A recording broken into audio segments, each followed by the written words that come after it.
Hello,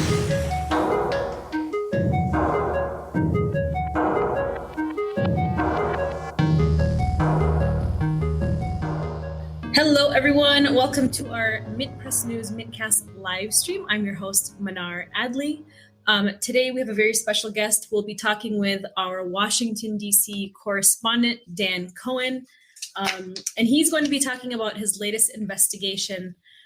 So I'm going to just get to it and get started. But before I do, we ask everybody who's joining us, like we always do with our live streams, to share this wherever you can to help us beat social media algorithms. Colombia is regularly described as the Israel of Latin America. And although on the other side of the world from each other, the two countries share many similarities because they are both key outposts of U.S. powers in the regions, helping make their neighborhoods safe for American business and American profits. A new investigation from our guest today has highlighted how Israeli actors were key players in political massacres carried out by the Colombian government. Dan Cohen is a journalist. I'm going to add you here, Dan. He's a journalist and filmmaker based in Washington, D.C. with Behind the Headlines. It's a new viewer-supported investigative journalism project under the umbrella of Mid-Press News. His film, Killing Gaza, explores the 2014 Israeli assault on the highly populated Strip. His latest article, which we will be discussing today, is called New Investigation Reveals Role of Israeli Operatives in Colombia's Political Genocide, which you can read on our website at midpressnews.com. This is probably one of the most important stories we've published on our website in the past. And so I hope that as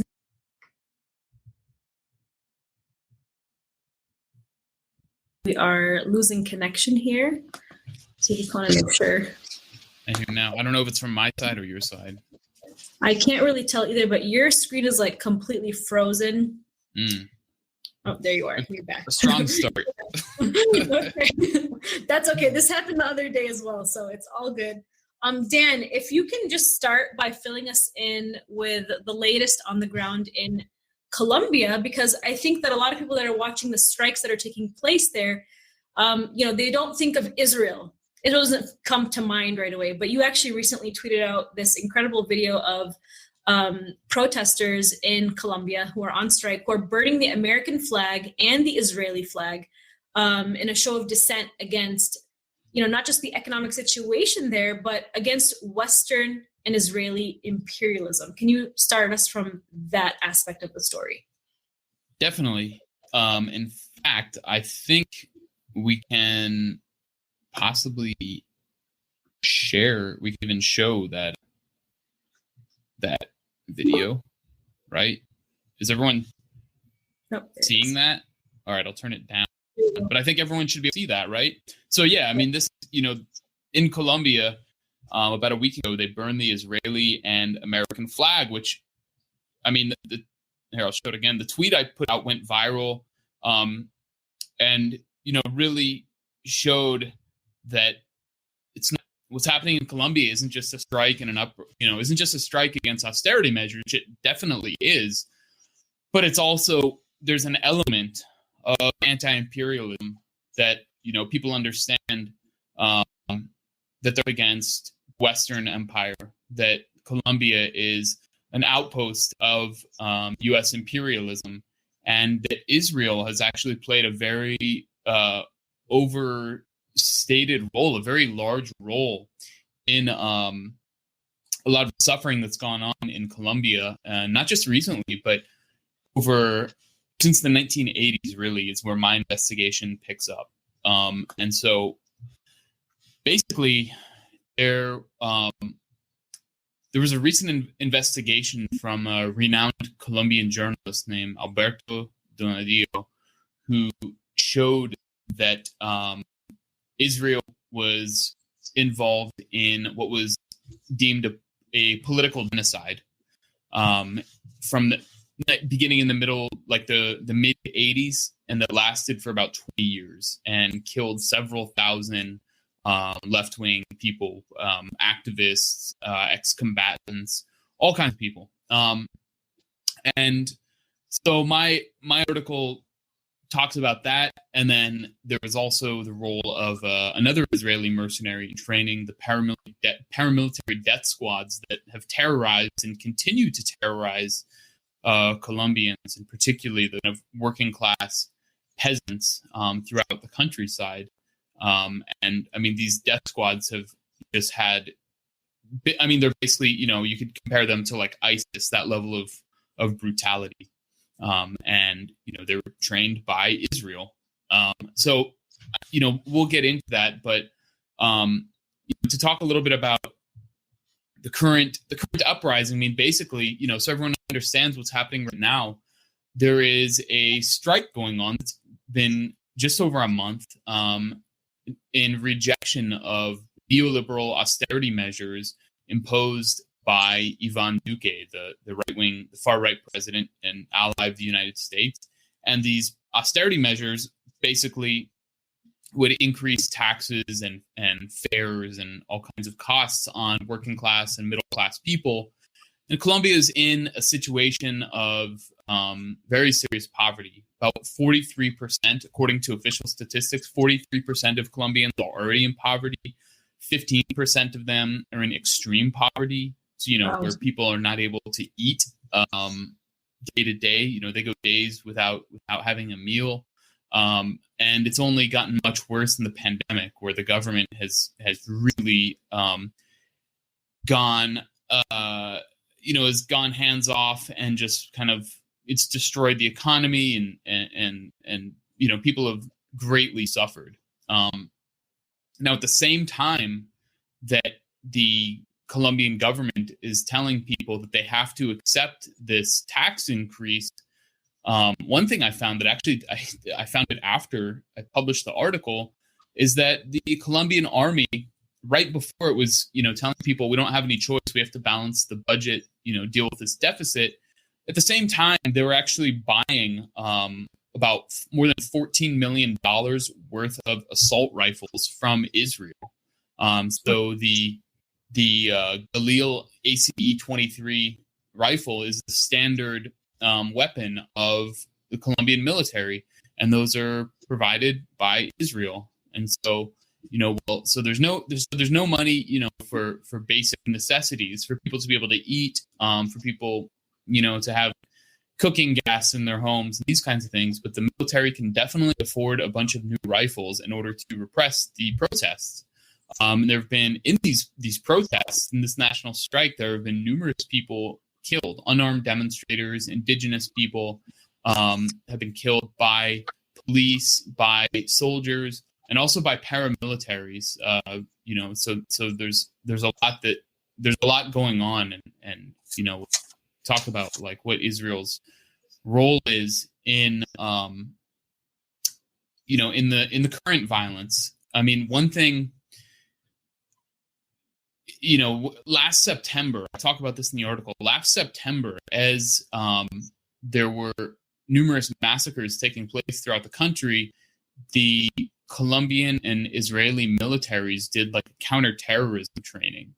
And so, these massacres are often carried out with the acquiescence or support of the Colombian government and military. And so Israel is there at the very same time. And so to me, that kind of harkens back to like what, Israel's role has been for decades in Colombia. So basically, my investigation starts off in the mid-'80s. In like 1984, there was a peace accord between the government and the FARC, which was a revolutionary Marxist-Leninist rebel group that sought to overthrow the government and have a more equitable society. Because basically, for decades and decades, the vast majority of the land throughout the country has been concentrated in the hands of a tiny number of people, and to an ultra elite. And so, people have been living in extreme poverty. And so that's basically why the FARC exists, in a few sentences. So as a result of this peace accord, the FARC agrees to take their struggle to the political arena.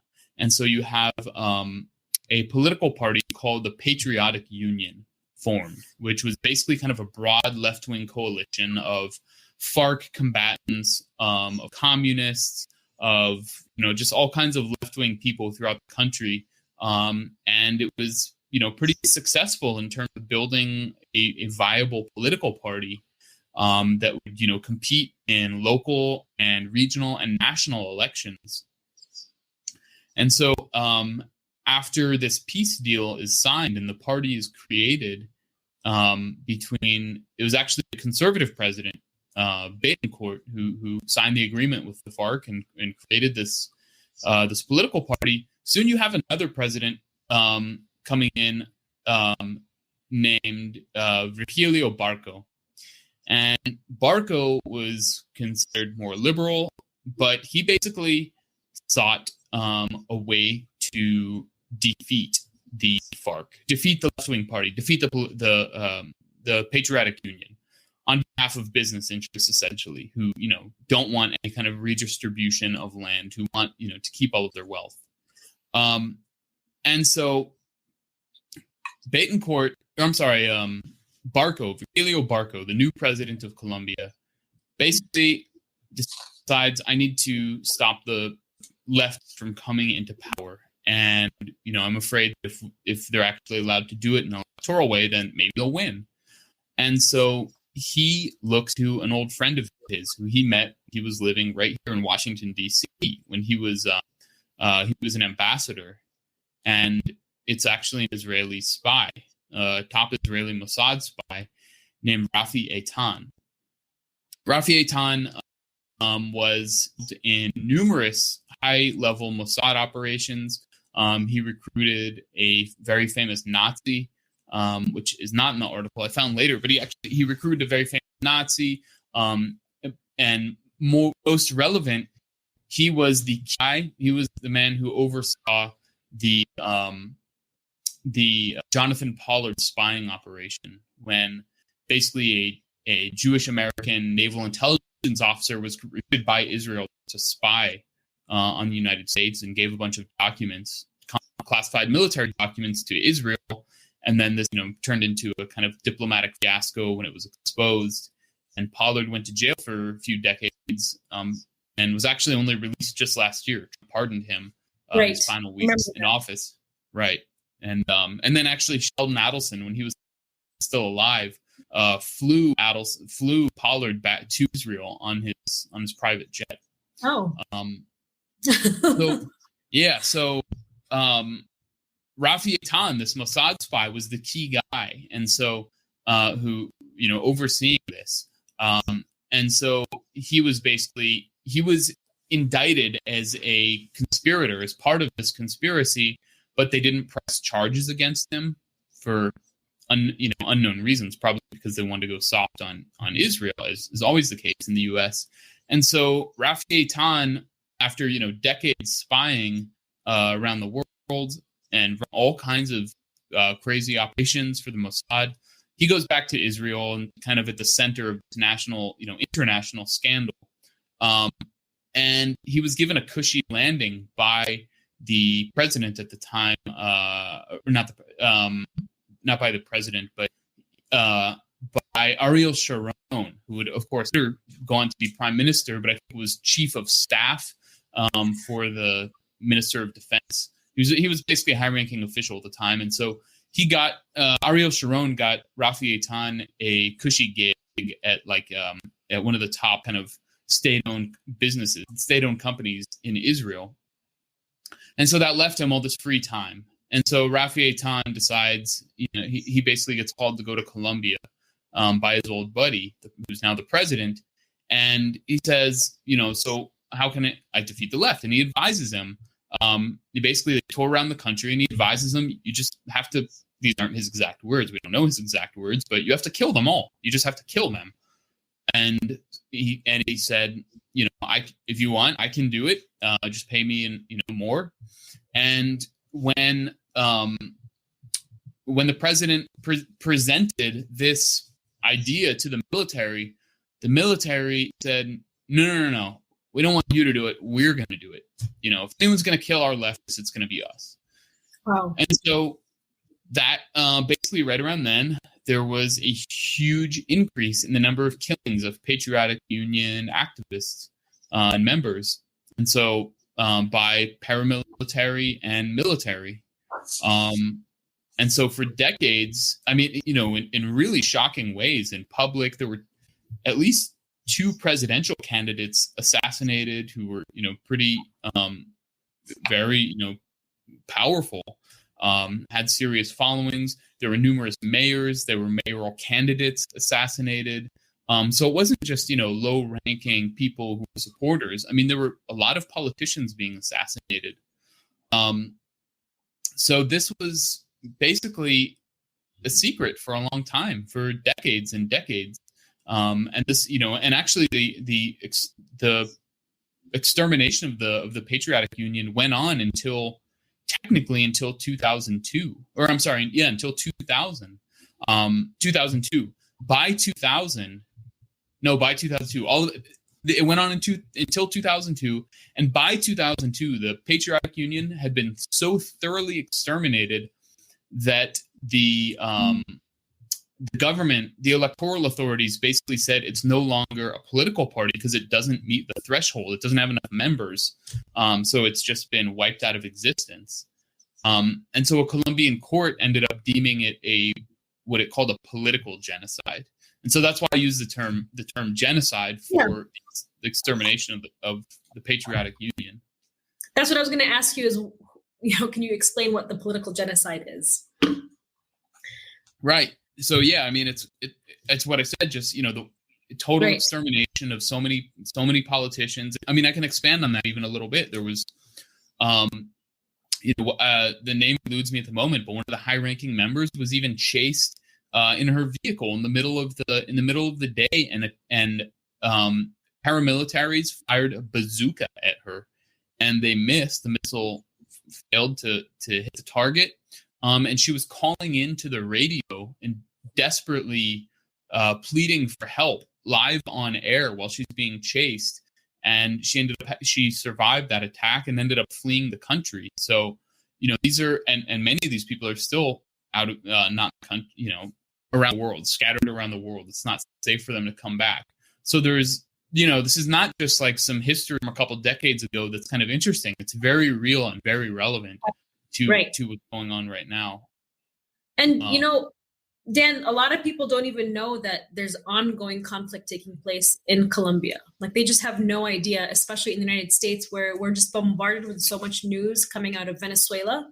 We're constantly being told that, Venezuela is the country where the crisis is, because of the economic situation there, without obviously the proper context that it's the United States waging an economic war against Venezuela. But in Colombia, the scale of violence is enormous, as you just described. I mean, you described political genocide. The United Nations estimates that over 7 million Colombians have been internally displaced by the government's attacks on the countryside. Why don't we hear more about the extraordinary violence in Colombia on our nightly news broadcasts versus Venezuela? Right. It's pretty remarkable when you look at the coverage. On a daily basis. There's some kind of, New York Times, Washington Post article about how Maduro is a dictator and Venezuela, is in crisis because of petropopulism or some like phony think tank term. But all of, what they say about Venezuela is basically a projection of Colombia. I mean, Colombia is an absolute human rights nightmare. As you said, there's 7 million people internally displaced. That's the largest internally displaced population in the world, more than, for example, Syria, which has suffered a, horrible, dirty war, or Afghanistan, which is, it's almost unfathomable to think of how huge the scale of violence is. And this has just been basically a permanent war since the 1950s is really kind of when it, entered its current phase.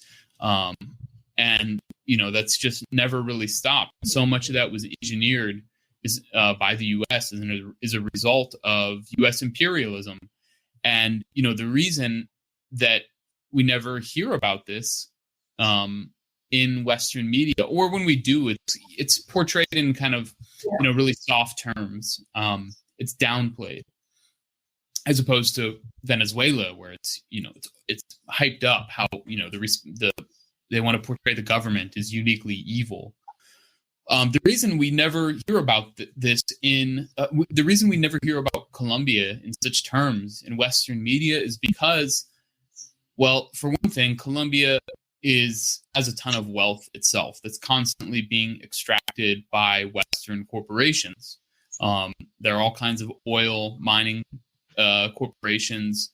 There are even Chiquita operates out of Colombia, right? Yeah. Bananas are huge, exactly. Yeah. which have funded paramilitaries. So it's basically a giant farm for all kinds of wealth. But in addition to that, Colombia is the most important asset of the United States in projecting imperial power over the region, over Latin America. So, especially over Venezuela. So since the 2019 coup attempt in Venezuela that the U.S. orchestrated by naming Juan Guaido as interim president, the United States has launched, and Venezuelan opposition have launched numerous kind of attacks and destabilization plots out of Colombia. There was last year the infamous Bay of Piglets attack, where American mercenaries attempted to invade Venezuela and kidnap President Maduro. That was, according to one of the plotters, that was planned and operated out of Colombia. So, the U.S. continues to deploy its military along the Colombian border with Venezuela. The U.S. claims it's about drug trafficking, but it's actually to project power against Venezuela. When Trump was threatening to invade Venezuela, there was that infamous photo of John Bolton with his yellow pad, and it said something like 100,000 troops to Colombia. That was a threat, against Venezuela. So, and not only against Venezuela, also against Ecuador. In the recent election in Ecuador, when the socialist candidate Andres Arauz, who eventually lost, was in the running against the eventual winner, Guillermo Lasso, the Colombian Attorney General went to Ecuador, and this is an extremely corrupt figure who's heavily involved with drug trafficking. He went to Ecuador and claimed, of course, without providing any evidence, that the socialist candidate Andres Arauz was tied to left-wing rebel groups in Colombia, the ELN, the National Liberation Army, and the FARC dissidents, FARC groups that didn't abide by the peace accord in 2016. And there was no evidence to any of this, and it's obviously false. But it shows that it's like when the U.S. doesn't want someone to come to power in Ecuador, in that case, they basically deploy one of their assets in Colombia to go try to destabilize. So it's geographically and politically, you can't really overstate how important Colombia is to U.S. imperialism in Latin America. And so that's why, they can just get away with anything. Absolutely. And do you see Brazil moving in that direction in terms of the relationship that the U.S. has with Brazil now under Bolsonaro? Oh, definitely. I mean, Bolsonaro is clearly a U.S. asset, and I think even a CIA asset. When he came to the U.S., he went and visited CIA headquarters.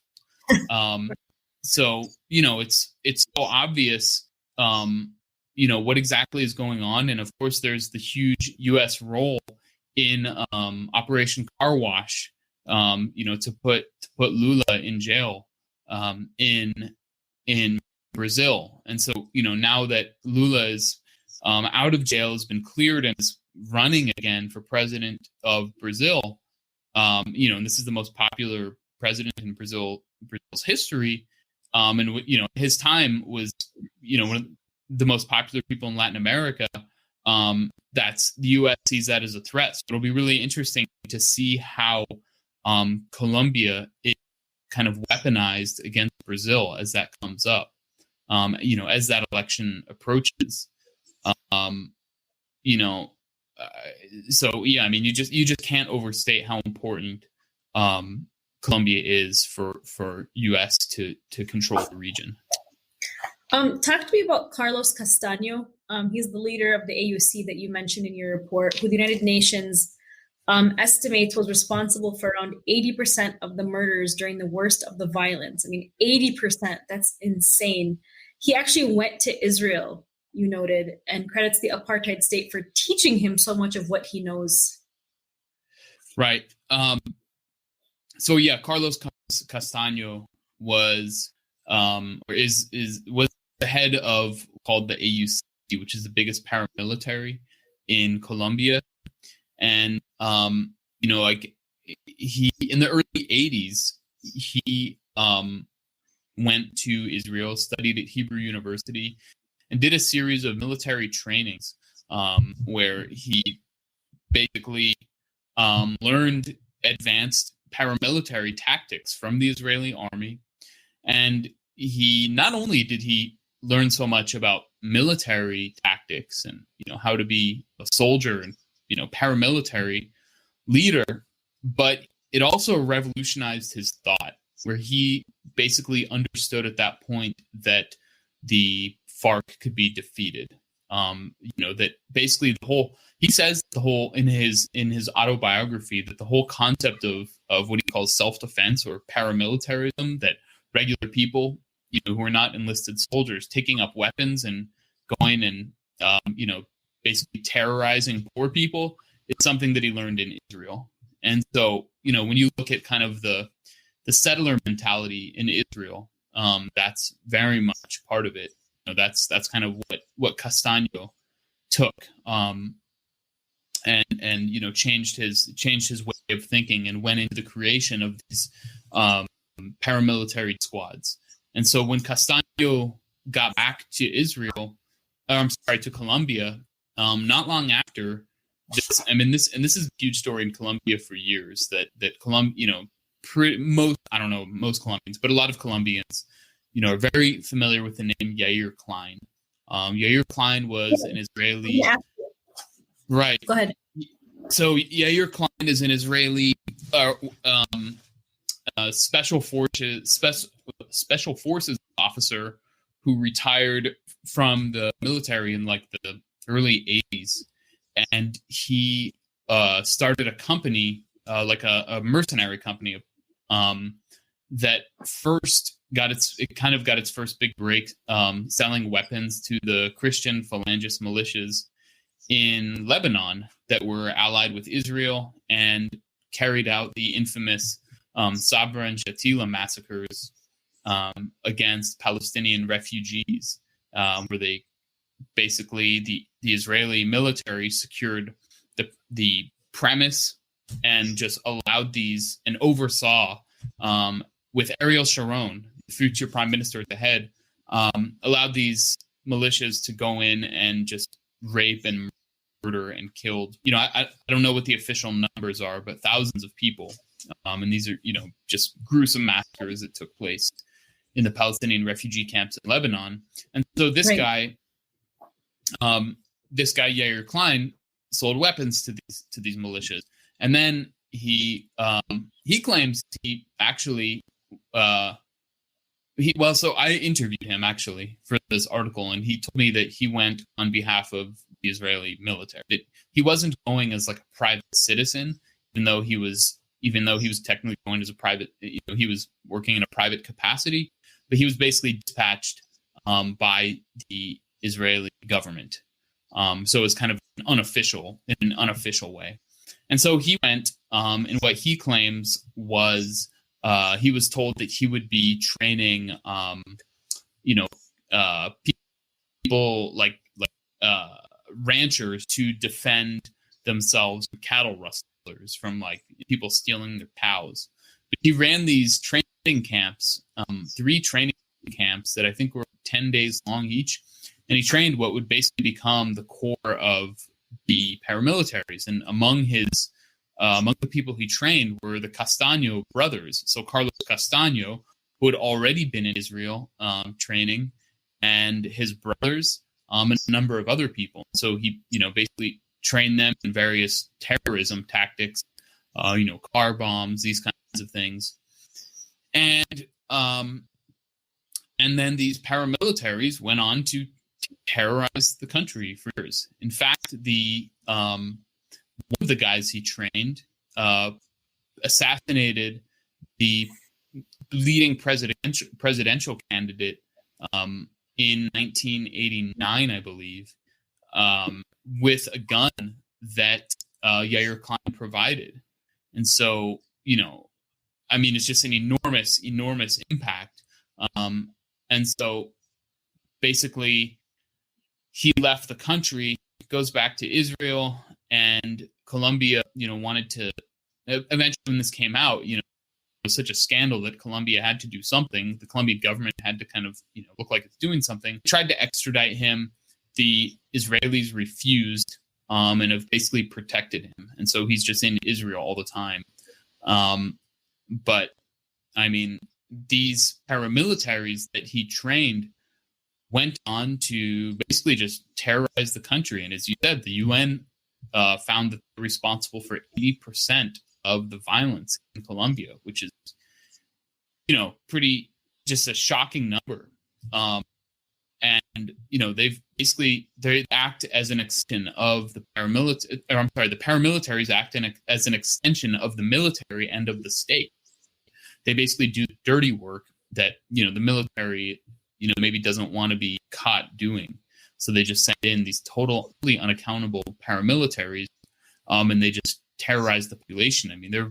You can read all kinds of horrific stories of paramilitaries killing peasants with chainsaws, beheading entire families and putting the heads on dinner plates, this kind of thing. So, I think a lot of this. Go ahead. No, well, and you talk about a lot of these paramilitaries are being hired by U.S. corporations like Chiquita, like a banana company. Every day I go to the grocery store, I see Chiquita bananas sitting in the grocery store aisle, like by the fruits and the vegetables. And I remember that because we've been reporting about this, for many years at Mit Press. But can you talk a little bit about the U.S. corporations? You touched on it a little bit, but can you expand on that? Let's name the names. Who are these corporations that are working with these paramilitaries? And what have they done? Well, as you said, Chiquita is the one that's been proven. And they made direct payments to the AUC. And then they also transferred weapons to them in banana crates. So it's the one that's been proven. There are a number of other cases that are a little bit, not been proven in court and kind of thing. There's a famous one where with Coca-Cola, where they were accused of paying paramilitaries to kill union leaders, which was obviously true. There's a good documentary on it, the name of which escapes, Kovalik, who I know you recently interviewed and is a great friend and a great lawyer and activist. He was one of the lawyers that spearheaded that campaign to prosecute Coca-Cola on kind of in conjunction with some of the Coca-Cola trade unions, which eventually stalled out for a number of reasons. But just the fact that these tiny trade unionists were able to take on one of the most powerful corporations in the world and actually refuse to be bought out is what happened at the end of the documentary. Even though they didn't end up getting justice, they refused to just take the blood money that they were offered. I think the important thing to understand about how the paramilitaries operate, it's often really hard to prove the direct link between the corporation and the paramilitary. But it's like you have corporations operating where these paramilitaries are active. And so, basically the paramilitary goes in and wipes out a village or kills a bunch of people and the others flee. And then, then the corporation is, drilling oil or mining for gold or whatever, other kind of minerals or ores. And so even if it's not a provable direct link, you have, it's pretty obvious what the relationship is. And so, at the bare minimum, these corporations should not be operating in places with, just such gruesome human rights abuse taking place all over, but they do anyway, and just kind of turn a blind eye and pretend, we don't have anything to do with this, when in all likelihood they're just paying them under the table, just like in the case of Chiquita and the banana companies. And do they bring these cases back to the U.S., I'm assuming? The human, which case? The human rights cases, the massacres? No, I mean, they don't really get talked about. I mean, it's no, they don't get, none of this makes it back to the U.S. in terms of public knowledge or any of these cases being legally prosecuted. No, I mean, you look at all over Colombia, where I was there in December, and I'm working on this documentary about it. I mean, I was in an area called Argelia Cauca, documenting some of the massacres that had just taken place.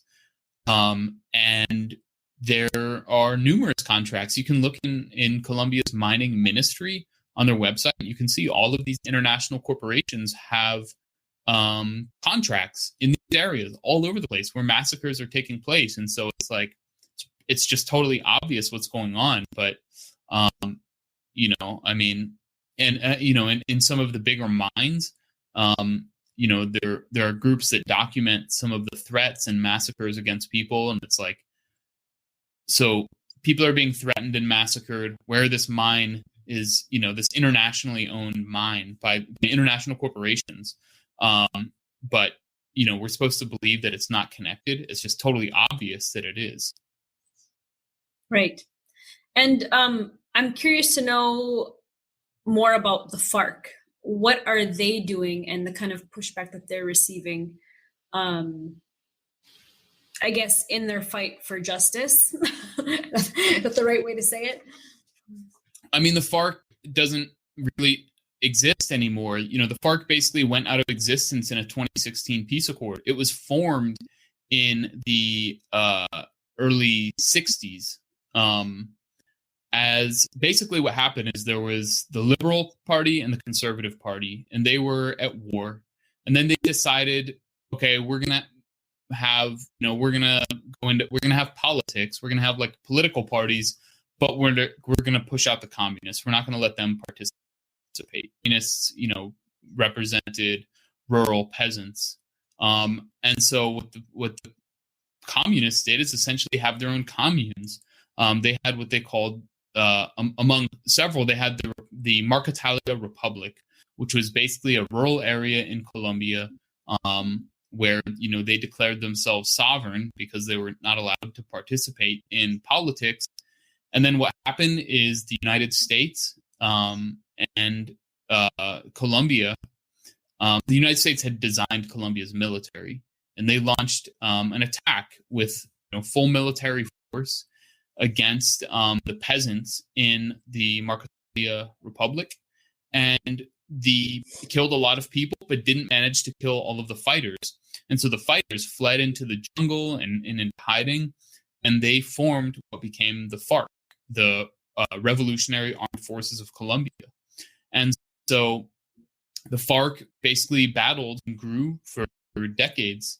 And by the 90s, it was becoming, especially by the late 90s, it became pretty powerful, where it even, was threatening to overthrow the government and could have an actual revolution. And then the U.S. basically intervened and said, we're going to help the Colombian military take out the FARC because, the FARC's political program of redistribution of wealth is totally untenable for U.S. corporate interests. And so basically starting in 2000, President Clinton signed what's called Plan Colombia, which was a multi-billion-dollar aid package, military aid package that allowed the Colombian military, which was in bed with drug cartels and death squads and all this stuff, to basically attack the FARC. And it was all under the guise of, well, we're combating drug cartels, but they were in bed with drug cartels. It's like giving the money to the drug cartels, and the military, which they're allied with, they're tied to, and saying, okay, we'll take out those drug cartels. And so the FARC, basically, they just waged a brutal war against the FARC and their supporters over the years. And so beginning really in like 2008, the CIA provided the Colombian military with technology to target FARC leadership. They would just basically bomb entire camps where the FARC was in the jungle. And they took out the top leadership, several people. The founder of FARC, Manuel Marulanda, died of a heart attack. Soon after, they killed, the next up and the next up and the next up. And they killed basically 6 or 7 the FARC leaders. And then also waged a really aggressive campaign that took out a fair amount of their their fighters. And so the FARC were pretty severely weakened. And that's when basically the government under ex-president Juan Manuel Santos started a secret peace negotiation and said, okay, now you can, now that we've weakened you sufficiently and you're no longer a serious threat, now you can transition into becoming a political party, and we'll do this and we'll do that. And the FARC agreed, and it was long. It was a long-term. It took 4 years for the negotiation to take place and be signed. And it was, on all kinds of constant attack from the wing. But basically, the peace deal was signed. The FARC agreed to give up their arms, integrate into society, and become a political party. And they did all of that.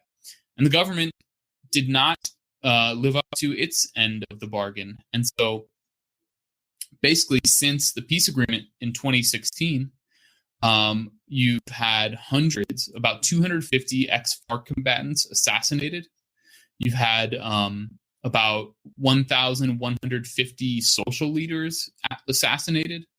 And so, when I was down there and I was talking to, different social leaders and ex-combatants and politicians, they compared this very much to the extermination of the Patriotic Union in the 1980s. The ongoing, this current extermination of social leaders and ex-FARC combatants who made a deal to lay down their weapons and live in peace, and the government basically came in and just didn't live up to its bargain. Now, of course, shortly after they signed, then a new president came in, a more right-wing president, but who was openly against the peace accord. And so he began, this whole extermination of ex-combatants and social leaders accelerated under him, but it had already started under the previous president, who negotiated the accord, and really did not take serious steps to enact the government's what the government had pledged to do, had agreed to do. So now there's another election coming up next year. The peace accords are, hanging by threads, and then you have this historic uprising against, this national strike and uprising against kind of neoliberal politics and right. To agree to Western imperialism, and the FARC is not really present. So it's a big question of, where Colombia goes in the next year. Well, and that's exactly what I wanted to ask you next, which is, despite all of the violence, despite all of, this is really like tragic, really, really tragic stuff that you just described. Despite that, there seems to be, from what I've been reading, a little tiny bit of glimmer of hope. Maybe polls are showing that current president Ivan Duque has the lowest approval rating of any Colombian leader in its history. The polls also show that former leftist guerrilla Gustavo is by far the number one candidate for next year's presidential election. However, obviously, Colombian history shows that the left or any liberal presidential frontrunners are frequently assassinated. They're murdered. So what do you think the future holds for Colombia? I mean, even, considering what I just said, and plus considering Israel's getting a new prime minister, what do you think? What's the future? We just have about 7 minutes left. Right. Well, yeah. I mean, the current president, Ivan Duque, definitely not very popular at the moment. And he's doing everything he can to stay in power. And I think his strategy to be reelected is to basically let the country burn and then portray himself as some kind of savior, as something that's going to bring stability back. It sounds like Trump. Yeah, exactly. It's exactly right. It's very much like Trump's strategy last summer when there were protests all over the country, and he was portraying them as all this crazy chaos, and he's going to be the law and order guy that comes in. And so I mean, Duque's strategy has just been to crack down on them and not give kind of an inch to the demands of the protests. I mean, he called off the reforms, but he hasn't, the tax reforms, the basically austerity measures. But he's also said that it's a necessary thing. They're just going to have to be redrafted.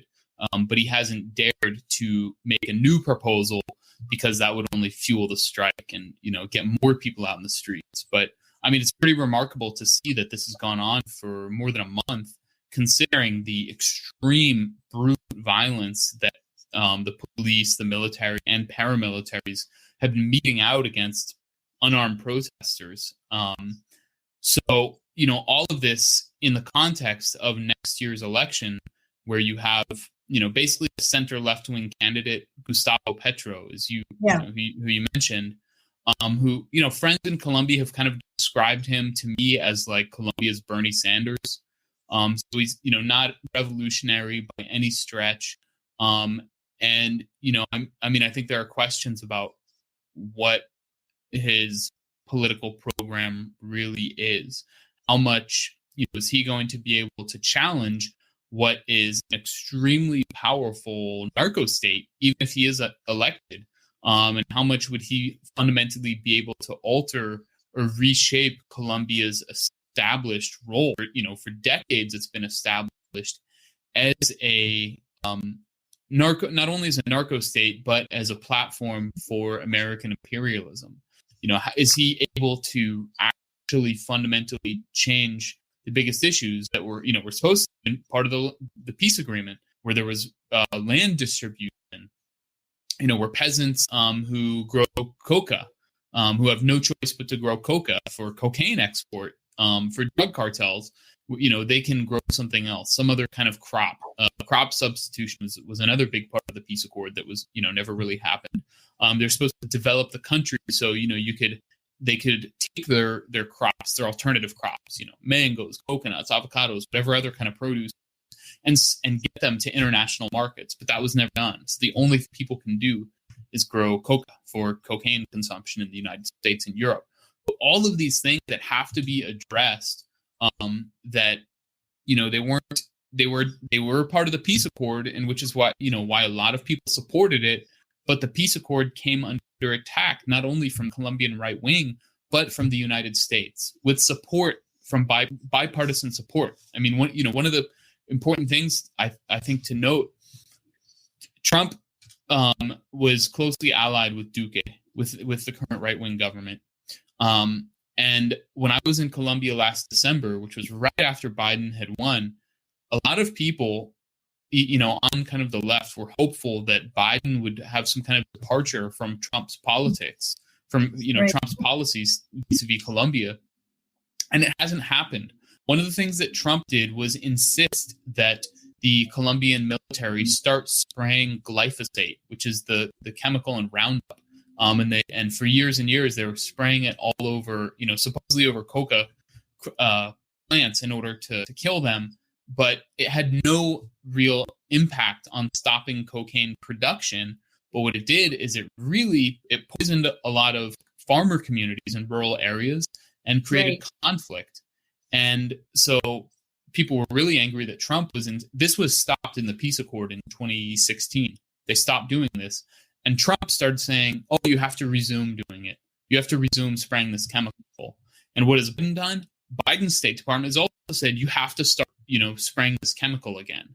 So it's like so many other issues on, foreign policy that people have hoped that Biden is going to be better than Trump. He's actually just continued this. So it's hard, I just have no idea. I can't speculate or even imagine where Colombia is going to go, but the U.S. is fundamentally opposed to peace in Colombia. Yeah, and I was going to say, you and I, Dan, we know this, and I'm sure most of our viewers and readers know this too, that, Biden comes from the neoliberal Obama administration. And so, which was a huge advocate and supporter and ally of Colombia, the Colombia that we are seeing today. And so I have no doubt that policy is going to continue because he's still working with the same neoliberals from the Obama administration are now advising him on, on his policies now. So I just don't foresee much changing. I don't know where these liberals get this hope from. Where is this hope coming from? Well, I think it's like Trump was so kind of crazy and unpredictable that, people were like, well, there's got to be something. But I think it's one of the things is actually that, Biden was the vice president during the peace negotiation, during the negotiation of the accord.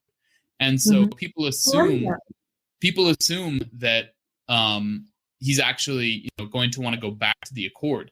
But I think for the United States, the importance of the peace accord in Colombia was not making peace and having the equitable resolution or something like that.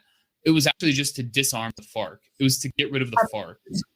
And so it's much easier to get them to basically agree to lay down their arms than to actually, fight them militarily. And so they fought them militarily for a while to weaken them and convince them to lay down their arms, which they then did.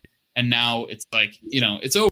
We won. So why would we go back to some kind of agreement with them? Why would we install that? It's like the U.S. kind of now has its cake and can eat it too. I mean, it's the same sort of policy where if it only benefits the United States at the end of the day, that's the goal. But Dan, thank you so much for joining me today. I mean, you are such an expert on this subject matter. I was totally blown away by all the information that you just shared. But Dan is working on a documentary, like he said, that's going to be coming out soon for Behind the Headlines on this very subject matter. But that's a wrap for today.